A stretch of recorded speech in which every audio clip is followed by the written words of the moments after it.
عورت ایک تصویر کی مانند ہوتی ہے، اگر کسی قدردان کے ہاتھ لگ جائے تو خراب نہیں ہونے دیتا۔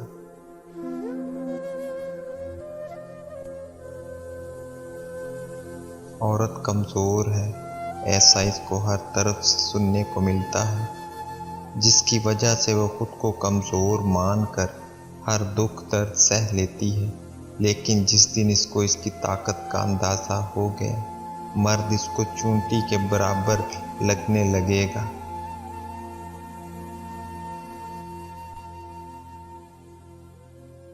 مجھے اب ڈر لگتا ہے ان لوگوں سے جو کہتے ہیں میرا یقین کرو۔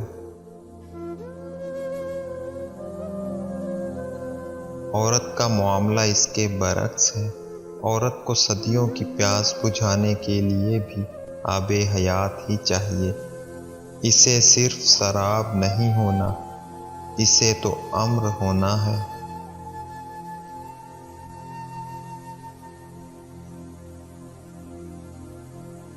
تم کیا سمجھتے ہو، اگر کوئی لڑکی تمہاری محبت میں ساری دنیا بھلا سکتی ہے تو وہ اس لیے نہیں کہ تم بہت اچھے ہو، بلکہ اس لیے کہ عورت وفا سے گوندھی گئی ہے۔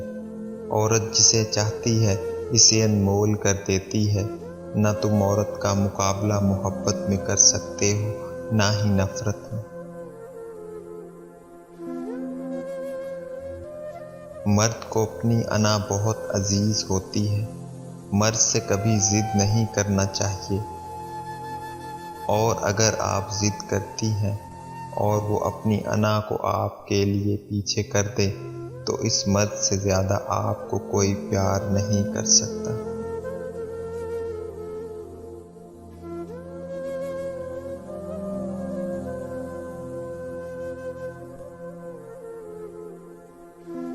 عورت کو فیصلوں کا اختیار نہیں دینا چاہتے، مت دیجیے۔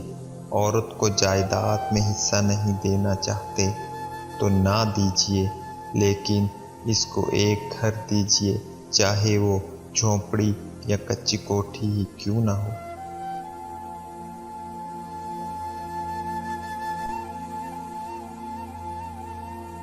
عورت جب اپنے مرد کی بات نہ مانے، اگر مرد ناراض ہو تو اسے خود نہ منائے، اور بات بات پر بیزاری کا اظہار کرے تو سمجھ لو کہ اس کی زندگی میں کوئی دوسرا مرد ضرور ہے۔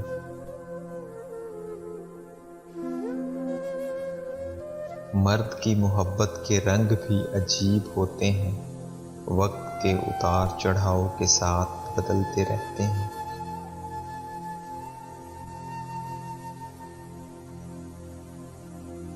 عورت خوبصورت اور مرد امیر ہو تو سچی محبت ہونے میں دیر نہیں لگتی۔